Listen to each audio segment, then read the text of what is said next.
계속해서 마태복음을 중심으로 한 공감복음을 보겠습니다. 오늘 마태복음 17장 22절부터 27절까지의 내용인데, 첫 번째는 주님께서 고난에 대해서 두 번째로 말씀하시는 내용입니다. 읽겠습니다. 두 번째로 순환을 예고하십니다. 두 번째로 주님의 죽음과 부활을 말씀합니다. 제자들은 근심합니다. 여러분, 주님이 십자가에 죽으실 것을 많이 말씀하시는 것 같아도 세 번뿐이 안 했어요. 이게 두 번째입니다. 마지막 세 번째는 주님이 고난 받으시는 그때 하신 거예요. 바로 직전에. 주님이 십자가에 죽으실 것을 말씀을 하시면, 고난을 받고 십자가에 죽을 말씀하실 때 제자들이 가슴 아프고 슬프고 두려운 건 당연한 겁니다. 근데 여러분 잘 생각하세요. 주님이 세 가지를 말씀하십니다. 내가 유대교 지도자들에게 고난을 받고 그리고 십자가에 못 박혀 죽은 뒤 부활하겠다, 이렇게 말씀하셨어요. 그러면 고난도 힘든 거니까 가슴 아프고 죽는 건 슬픈 일이에요. 그러나 주님이 분명히 반전의 말씀을 주셨잖아요. 그게 뭐예요? 부활하시겠다고. 근데 사람들은 여전히 두려워하고 슬퍼하고 첫 번째 말씀하실 때 그런 말씀하지 마세요 라고 막 강하게 거절하더라, 이 말이에요. 부활에 대해서는 관심도 안 가져. 우리가 가만히 생각해보면 부활이면 끝이 더 승리잖아. 여러분 그렇죠? 맥락이 그렇지 않아요. 세 가지 내용: 고난, 가슴 아파, 죽으심, 슬퍼. 그러나 부활은 환희가 아니겠는가?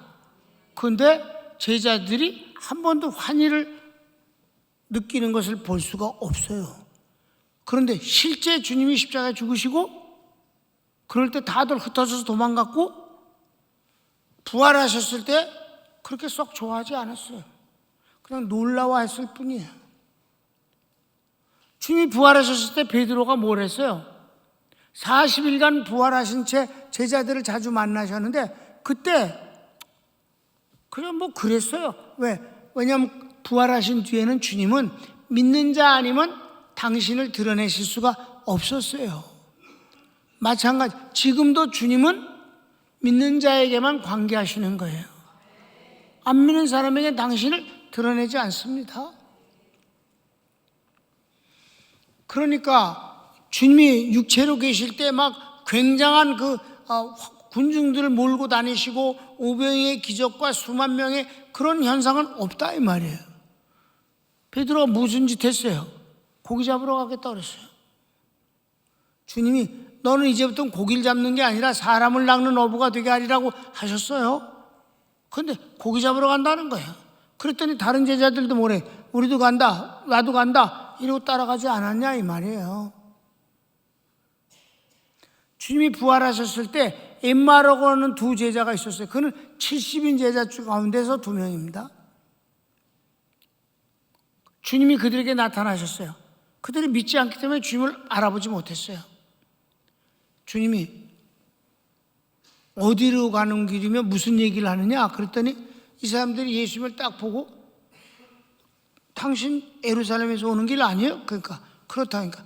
그런데 예루살렘에서 있었던 그 큰 일을 몰라요? 무슨 일이냐? 나사렛 예수 십자가에 죽은 말이에요. 주님이 그가 누구냐?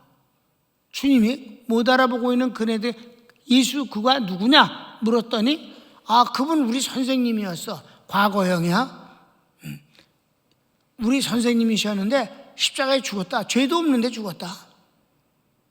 그런데 여자 제자들이 주님이 부활하신 걸 봤다고 그러고, 시몬이라는 그 베드로라는 사람도 부활하신 주님을 만났다고 그러는데 그걸 그냥 지나가는 소리로 해버려, 부활을. 그러니까 주님이 그러면 당신들은 어딜 가느냐? 고향으로 농사 지러 간다. 이게 무슨 뜻이에요? 주님의 십자가의 죽으심으로 끝났다고 보는 거예요. 다시 산 것은 큰 의미가 없는 거예요. 왜? 정치적인 이미지가 없는 거예요, 이제는. 그냥 살아나서 뭐 또 살다 죽겠지. 그러나 이젠 그리스도는 될 수 없다. 메시아는 될 수, 십자가에 죽은 사람이 무슨 메시아냐? 이렇게 생각했다 이 말입니다. 우리는 고난과 십자가가 나를 위한 담당이셨고 부활 또한 나에게 영생, 하나님의 생명을 주시는 역사임을 믿습니다. 그러니까 십자가에 죽으면 어때? 부활이 더 환희지. 옛날엔 성령으로 아니면 이런 복음을 깨달을 수가 없는 거다 이 말입니다. 성경을 읽읍시다. 갈릴리에 모일 때에 예수께서 제자들에게 이르시되 인자가 장차 사람들의 손에 넘겨져 죽임을 당하고 제3일에 살아나리라 하시니 제자들이 매우 근심하더라. 제대로 복음을 알면 근심했다가 깜짝 놀라. 살아나세요? 그러면 되죠 뭐. 이래야 되는 거 아니냐. 두 번째, 성전세 문제. 성전세를 바치는 건데 설명을 일단 1번에서 들읍시다. 성전세는 1년에 한 번 아달월 3월 15일경에 유대인 남자는 누구나 내는 세금으로 출애굽기 30장 13절에서 16절에 근거합니다. 네. 성전세는 20세 이상 남자들만 다 내는 거예요. 근데 부자도 많이 내지 않고 가난한 사람들을 득되지 않아요. 반세겔을 내는 것입니다. 한번 읽어봅시다. 성경 근거한 거 시작. 무릇 계수 중에 드는 자마다 성소의 세겔로 반세겔을 낼지니 한 세겔은 20게라라. 그 반세겔을 여호와께 드릴지며 계수 중에 드는 모든 자 곧 20살 이상 된 자가 여호와께 드리되 너희의 생명을 대속하기 위하여 여호와께 드릴 때에 부자라고 반세겔에서 더 내지 말고 가난한 자라고 덜 내지 말지며 너는 이스라엘 자손에게서 속전을 취하여 회막 봉사에 쓰라. 이것이 여호와 앞에서 이스라엘 자손의 기념이 되어서 너희의 생명을 대속하리라. 아멘. 이것을 생명의 속전이라고도 하는 것이고 우리가 예배를 드릴 때 예배 예물을 드리는 것에 근거가 되는 것이옵시다. 자, 그래서 2번 세금을 징수하는 사람이 밖에서 베드로에게 너희 선생은 성전세를 내지 아니하느냐고 물으니 베드로가 내신다라고 답합니다. 이는 주께서 성전세를 지금까지 바쳤음을 뜻합니다. 성경을 읽을까요? 가버나움에 이르니 반세겔 받는 자들이 베드로에게 나와 이르되 너희 선생은 반세겔을 내지 아니하느냐 이르되 내신다 하고. 여기서 내신다라고 하는 말은 처음 내신다는 뜻이 아니에요. 지금까지 내셨다는 뜻입니다. 주님은 세금을 내셨어요, 쭉. 자, 먼저 성경을 읽읍시다. 모든 자에게 줄 것을 주되 조세를 받을 자에게 조세를 바치고 관세를 받을 자에게 관세를 바치고 두려워할 자를 두려워하며 존경할 자를 존경하라. 아멘.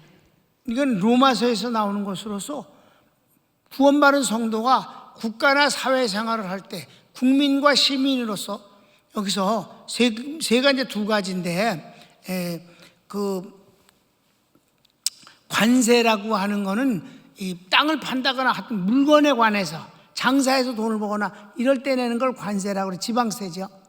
그리고 또 한 가지가 있지. 국세라고 하는 건 사람의 세금이에요. 그러니까 이 성전세는 국세와 같은 거예요. 사람에 관한 세금을. 그런데 이런 세금들을 내라 이렇게 성경은 가르치고 있는 겁니다. 세금을 떼어먹지 말라 그러는 거지. 그래서 이 세금을 내서 이 성전세는 성전세를 받아서 모든 예배를 하는데 필요한 모든 것들을 위해서 잘 사용하라는 것입니다. 모자르면 안 되는 거죠. 이걸 성전세를 안 냈을 때 제사가 중단돼 버리는 거예요. 모든 일이 엉망이 되는 거지. 나라가 망하는 거지. 세가 그런 거예요. 그래서 주님은 세를 낼 수 있기를 바라시는 거예요. 너희는 정상적으로 세금을 내고 살아라. 아멘. 그렇습니다. 베드로가 집 안으로 들어가니 예수께서 그들의 대화를 아시고 들려온 것이 아니고 전지성으로 알고 계신 것 베드로에게 질문하십니다.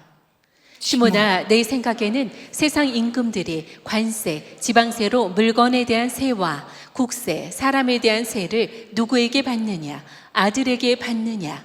베드로가 타인에게 받습니다 라고 답하니 예수께서 그렇다면 아들은 세를 면하리라. 이 말씀은 성전은 하나님의 집이요 예수님은 하나님의 아들이시니 성전세를 내는 것은 부자연스러운 것이라는 말씀입니다. 성경을 읽읍시다.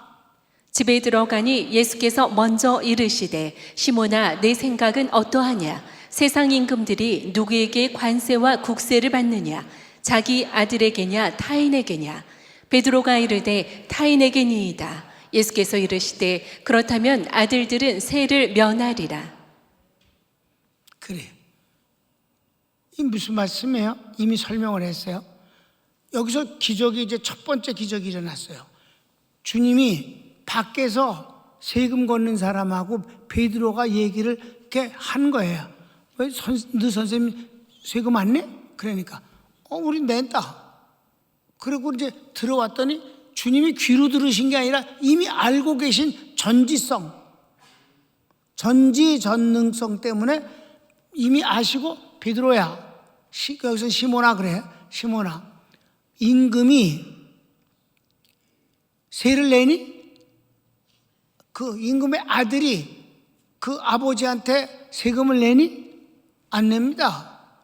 백성들이 냅니다.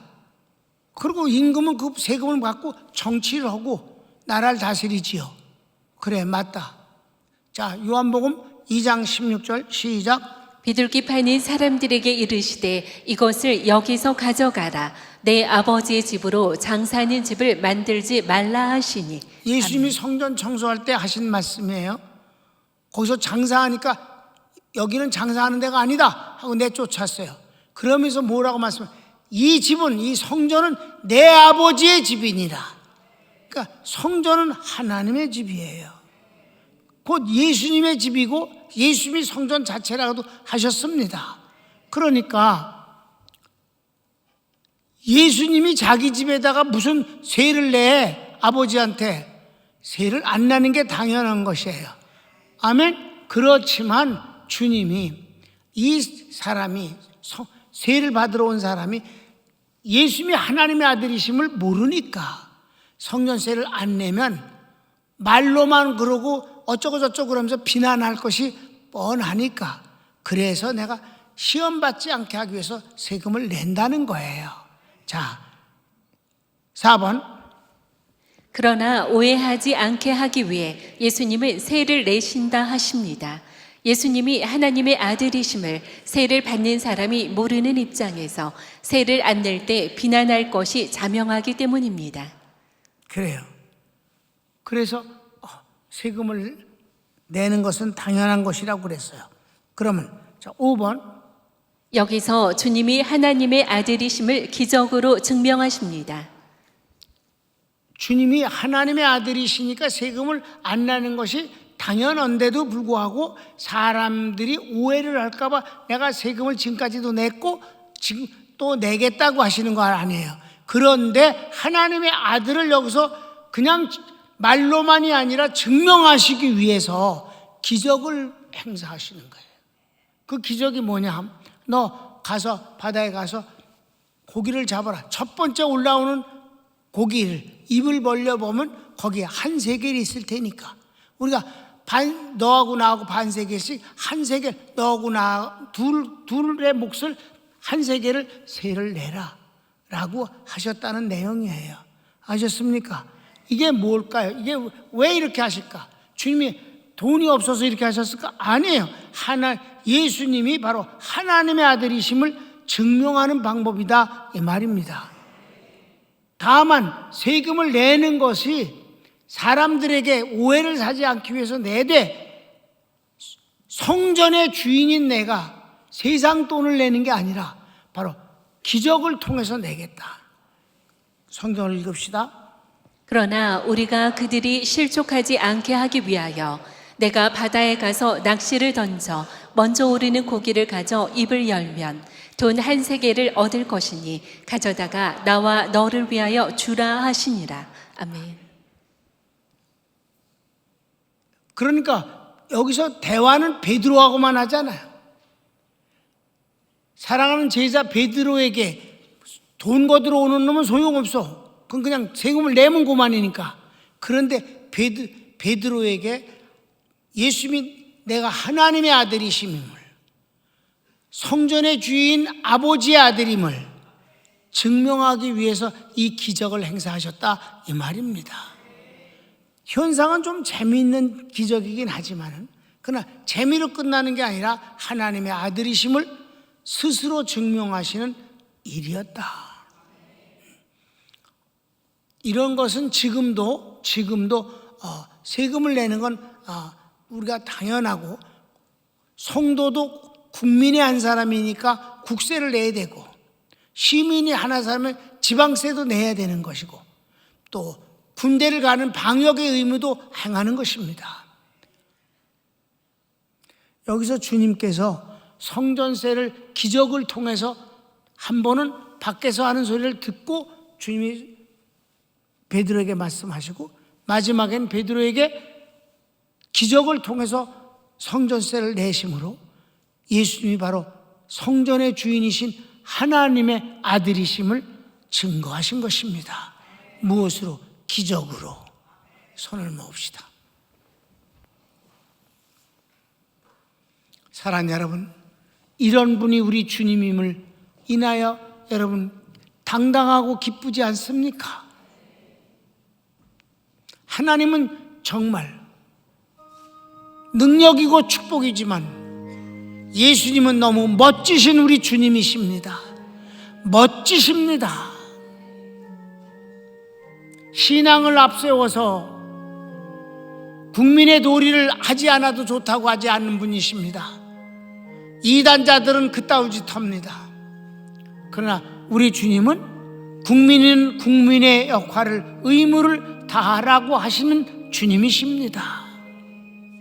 사랑하는 여러분, 나는 여러분들이 기본과 상식 위에 하나님의 축복이 충만하기를 바랍니다. 다 같이 주여 한번 부르기도 합시다. 주여, 사랑하는 주님 감사합니다.